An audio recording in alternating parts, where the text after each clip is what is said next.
Oh, yes, baby. Look what I have just found. It's been a hot minute since Ungurs has played the game, but looky, we've got man like Ungurs on the ladder, playing as China, going up against man like Bob Enjoyer, who, by the way, is like, this guy, Bob Enjoyer, is almost 2,200 elo. Do you guys understand how insane that is?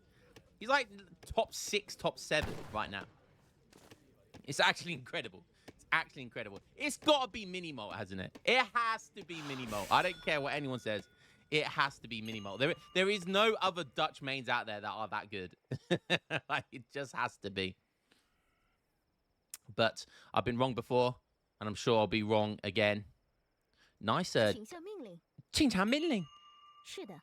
I love the. She's so cute. I love that DLC. The DLC skin for China. So cute. 准备就绪。是的，请下命令。请下命令. She can ching chow ming ling on me, if you know what I mean. All right, let's have a look at the deck. Have we picked one yet? We have a 1v1 Kung Fu. Okay, Kung Fu. Not sure what that's going to mean. Surely we see T Export. We do. What did he have the Monastery card in there? Holy Refuge. Monasteries improvements cheaper and ships a monastery. Imagine if we saw that. Monastery improvements minus 50%. Wow. Okay. What else does he have in here? I mean, this might be like a disciple build. Snatch the pebble. Snatch the pebble. As if that's not a euphemism. Monk attack and hit points increased. Also gives Chinese monks an ability to inflict area damage. What? Delivering critical attacks on every hit for a short interval of time. What? That's insane. That is. I've never seen that card before. I don't think I've ever seen it used. That sounds insane. Given the right circumstance, of course.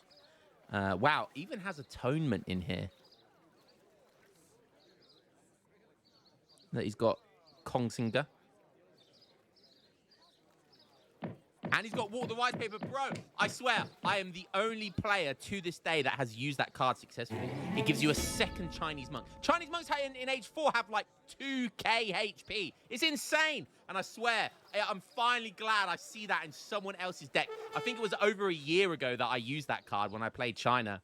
And finally, it's such a good card. It gives you another Chinese explorer. That is insane. And is that, oh my God, we are actually seeing Holy Refuge from Ungurs right now.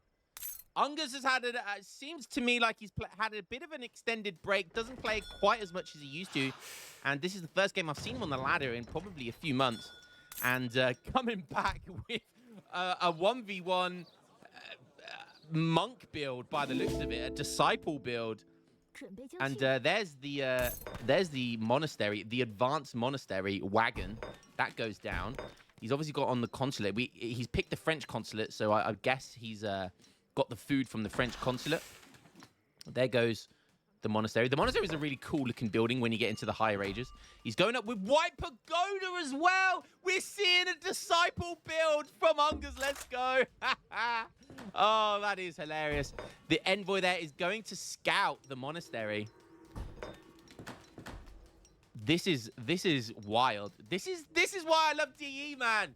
Even the best of the best, they love experimenting. You're gonna see there the envoy, great scouting there by Bob Enjoyer. He's gonna see the White Pagoda go up. So when you see the White Pagoda, you know it's gonna be a disciple build. He's got another shipment now as well, ready to go when he reaches age 2. Awesome stuff to see. And the White Pagoda, it gives you disciples, and yeah, in age 2, it gives you 4 disciples, and there they go. And the disciples are gonna kung fu their ass.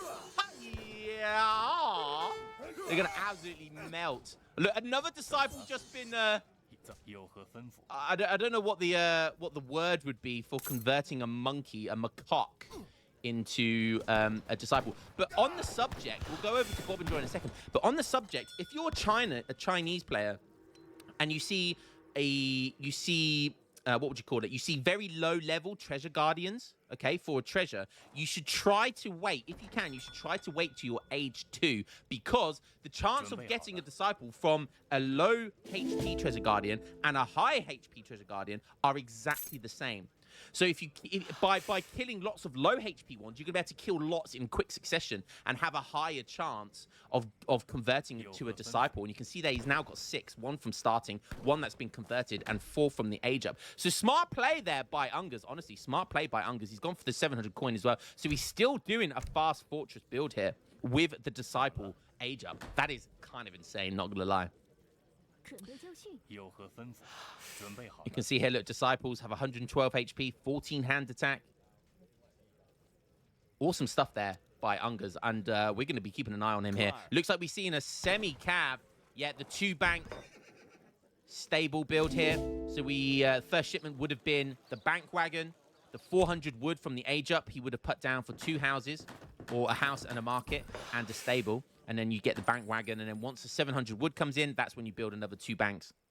If that's what he decides to do. Egypt already coming in here for China. Not bad. Not bad at all. He's building it with 8 villagers by the looks of it. And the Cav are being cautious here. They're diving into the disciples. Cavalry will do very, very well versus disciples. Disciples are good against like skirmishers and infantry more so. More light infantry than anything. But there's a lot of HP to tank here, including 1,125 HP worth of an Explorer. And the reason why Dutch is being cautious is because they have that sentry pop. Their pikemen, minutemen. It's coming around the backside here. That's what she said. Okay. Oh, that feels like... See, this was like a bluff game here.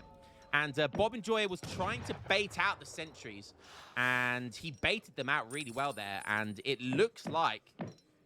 Ungurs was the one that got cold feet before Bob Enjoyer, so managing to bluff his way, as in he was going to dive in with the Hussars there, and forced the sentry, the early sentry pop from China here. Going to get basically no value out of it either, so you see here, it is going to protect the villagers, so it's not the end of the world for China.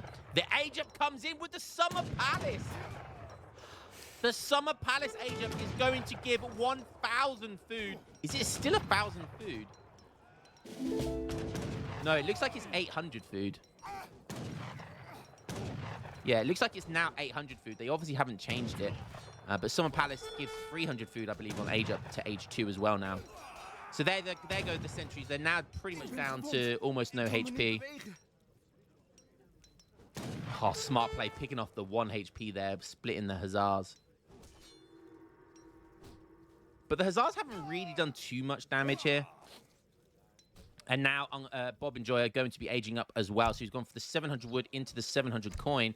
There go the extra 2 banks I was talking about. And he's still got that stable infrastructure and population ready for when he gets into age 3. So I'm sure we're going to see some early Reuters here. Maybe the 1k wood first shipment if he can afford it. Or maybe even 600 wood right now. We'll have to wait and see. Aging up with the Exiled Prince, of course.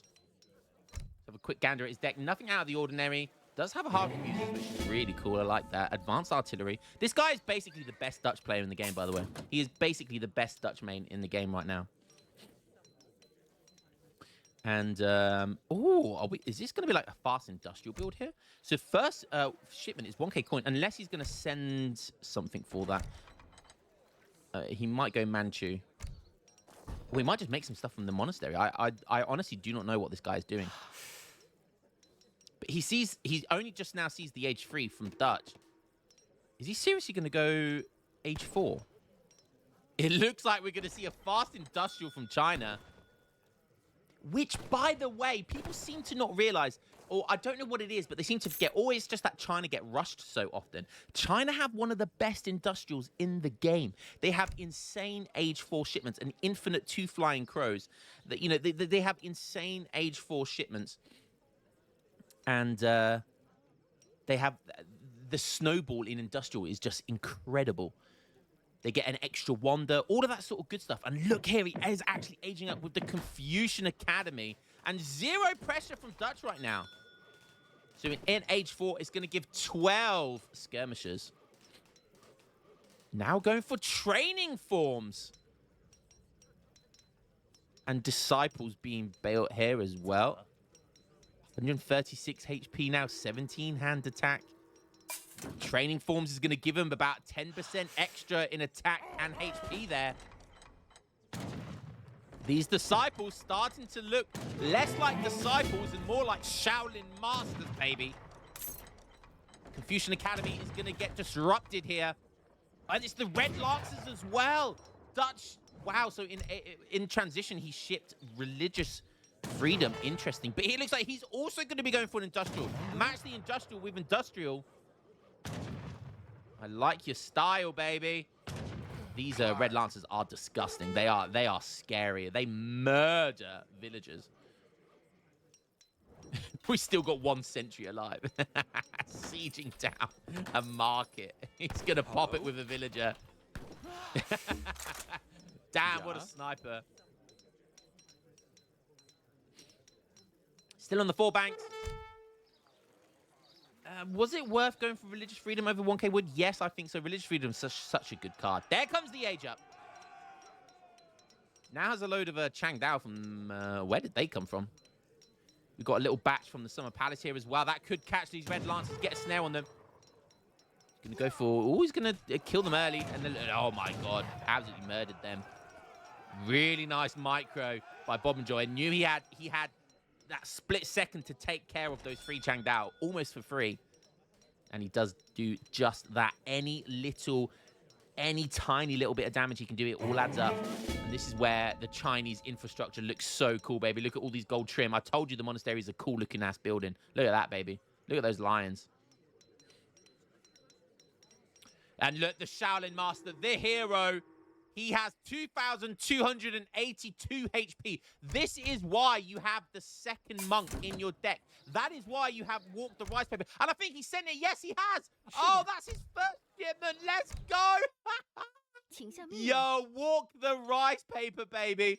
And that makes sense because they can both produce disciples.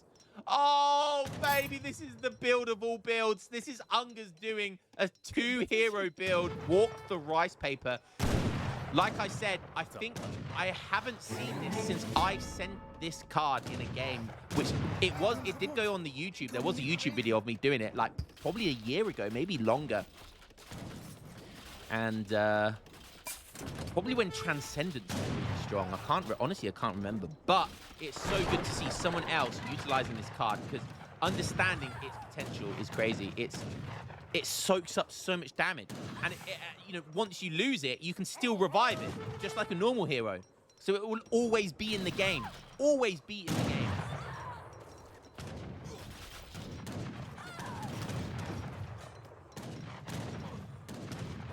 He's just walking around sniping villagers at the moment. These Red Lancers have been a pain as well. There is a handful of skirmishers. But the Red Lancers are so difficult to kill here. And look at this, more disciples being produced. Imagine if he converted a Red Lancer. Could have done there as well. And look, there come both the explorers. One goes down, but another one is still alive, attacking all of those shots, look.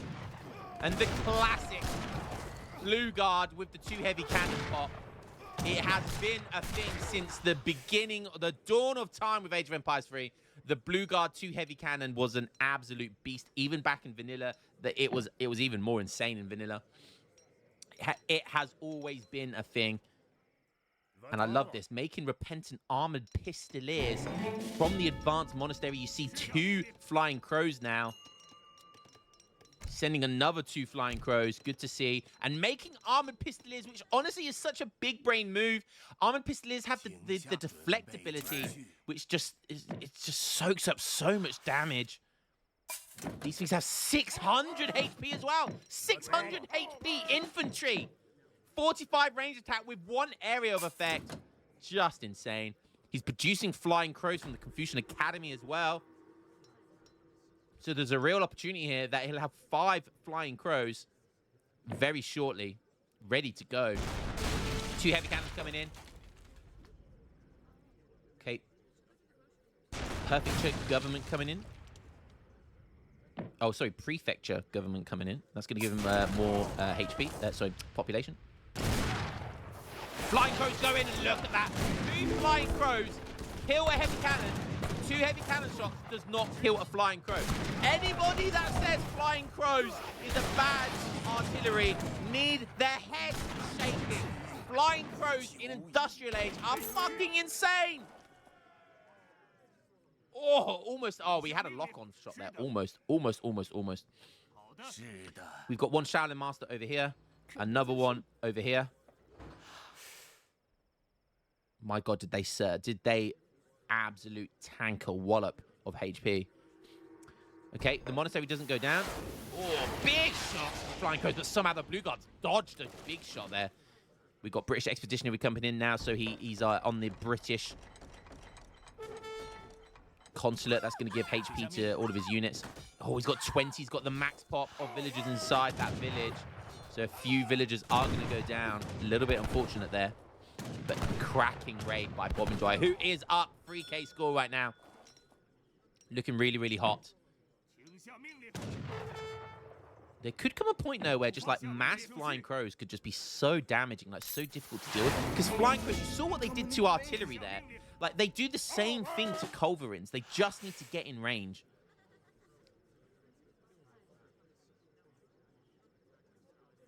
Ungurs on 31 vils. What's his next shipment going to be? Really want to know what the next shipment going to be. What should it be? I mean, another 2 flying crows would be fine, I guess. 8 meteor hammers would be pretty good. There's not that much Reuters like anti-cav, so it'd be difficult to catch those cav. Shaolin Master. Okay, so he's buying back for 300 gold his Shaolin Master. Hopefully that's this one. Hopefully it's that one. So he doesn't have to go over and fetch that. 8 meteor hammers is on the way. Let's just have a quick look at which Shaolin Master comes back.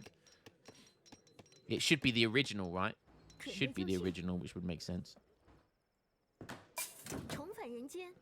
Yeah, there it is. And then that one will revive if he walks over it. And will continue to get HP back. Nice stuff here. More disciples coming in. More armored pistoliers coming in. An armored pistolier disciple composition. When have you ever seen this? Bob, enjoy it. He is on 4 banks right now, so he hasn't changed his bank count. I was about to say bank account or bank count since age 2, really, in transition.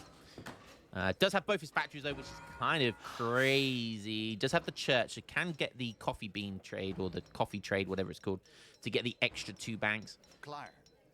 See there, plenty of blue guards got some sexy bronze promotions there, increasing their stats. Does have an artillery foundry, rightly so, going for some culverins.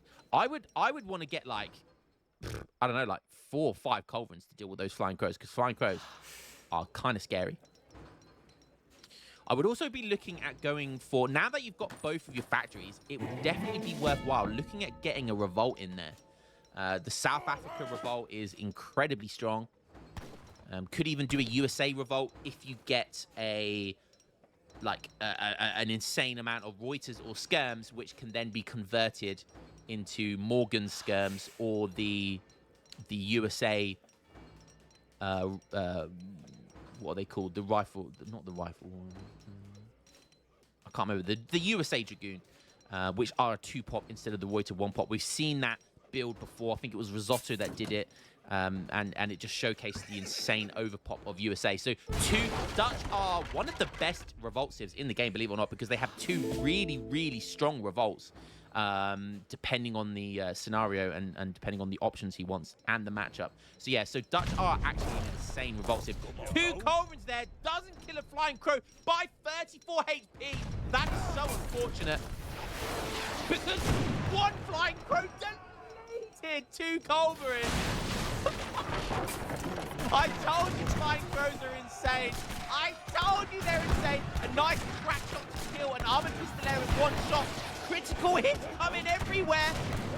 Both Shaolin Masters packing 4,400 HP between them, making more stuff, more disciples. The armored pistoliers are attacking. The flying crows are doing so much damage.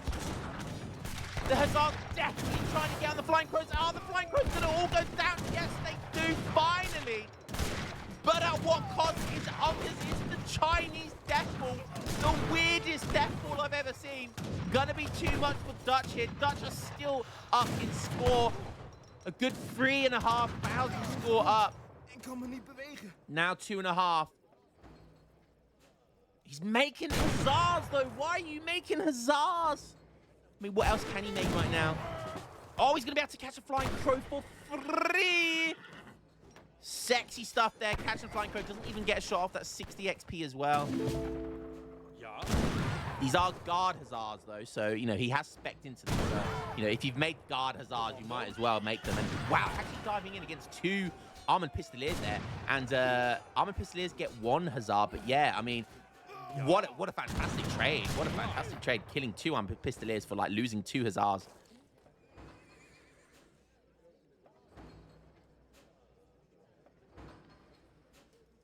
Incredible. Repentant armored pistoliers, baby. look how cool those big boys are. They are tanky boys as well, aren't they? Oh, yes. Killing the villager before the barracks get time to go down. Okay, another... that's a big batch of armored pistoliers, which those hussars do not want that heat there. Maybe 2 of them, yes, but 5 of them, no way. These guys do, what, 75 damage to cavalry in melee. And they have 60% melee resist. That is insane. So insane.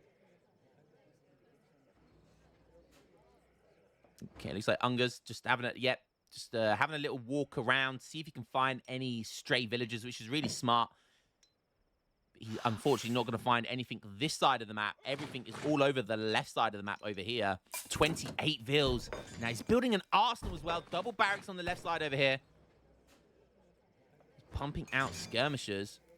But you have to worry at some point as well about the flying crows. Another shipment ready to go. But he only has 3 shipments in age 4. You saw there the 5 hussar shipment has been produced. Surely he gets heavy cannons. You just need heavy cannons from your factory. Start pumping out those heavy cannons, getting counter infantry riflery, which is really smart versus the armored pistoliers.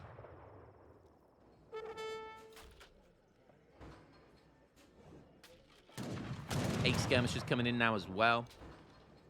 But look, another 2 flying crows. Look, at disciples have 200 HP now. That is crazy. Oh, and he's shipping in Rattan shields as well. I would love to see this card, not gonna lie. But yeah, going for Rattan shields instead. Flying crows, they do so good. They're like mortars as well when they're in range. Like they do so much damage. They really are industrial flying crows. Look at the stats in these bad boys. 354 HP. They are crazy good. There come those Rattan boys. Another flying crow on the way as well. It's just getting worse and worse. Look at these cheeky villagers, though, on the gold mine over here. I mean, he's got a perfectly good gold mine over here. Oh, his Ungurs going to see it.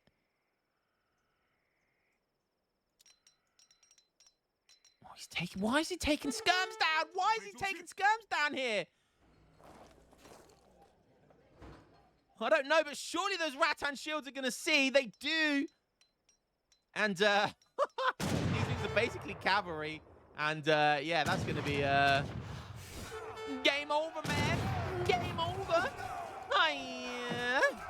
Big waste of skirmishes. I think he was trying to like go for a fantastical raid and just hope that all of his army was here and he could try and just, you know, not get caught out. But it's always things like that, always high risk, high reward. And that time it was not rewarding for him. Scores now neck and neck. Banks going down. Houses going down. Look, China almost at max pop. Surely at this stage, there's just so infinite amount of flying crows going in. Surely at this stage, it's just over. Surely it's over at this stage. He's about to go down to 1 bank. An infinite 2 flying crows. This is why the industrial is so good for China. They've got infinite 2 flying crows, which is an infinite 2 heavy cannon card. That is so insane. Whilst Dutch does not have any such card. Okay, finally now he has 3 culverins, but look at this. Tries to get a dive in there. Disciples marching forward, and the culverins kill 1 flying crow before they get within range. They're going to probably get another one. 2 go down, but then there's still 3 left, which get an instant double kill. Hi-ya! And the big flying crows. The firework display, baby. And only half his army is. He still has rat shields all the way over here. Still got both of those explorers tanking 2,282 HP each. One of them surviving on 10 HP. This one constantly snaring the skirmishers. There's so much HP. It's just constantly snaring them. It's such a good card having the double hero for China. And what a display by Ungurs, showing some crazy build order there. Unfortunately, we didn't get to see Snatch the Pebble, but we got to see some fun cards there. Walk of the Rice Paper. That's only the second time I think I've seen that ever used. And we got to see the second time we got to see Ungurs use it, which is insane. Good to see big boy Ungurs back, taking it against Bob and Joya. Both these guys, literally top 10 players. And it doesn't get much higher skill level than that. Fantastic build by China. Love seeing Chinese builds. Again, China, it's not an unslept civilization, but it's a civilization which just has so many like potential builds, so many fun builds as well. I would highly advise. It's such a good civ as well. It has been nerfed so many times over the patches, but it's still an incredibly good civ. And look, I think that was a big breaking point there, losing so many, almost 10 villagers, 8 villagers lost there. And he just couldn't recover. And I think, honestly, if Bob and Joy, look at the stats. If Bob and Joy had the right composition there, it could have gone very differently. Like, and you just have to put your factory on heavy cannons. I'm sorry, but that is a prime example of what happens when you don't have your factory on heavy cannons. Anyways, great game there from both these guys, and I will catch you boys in the next one. Peace.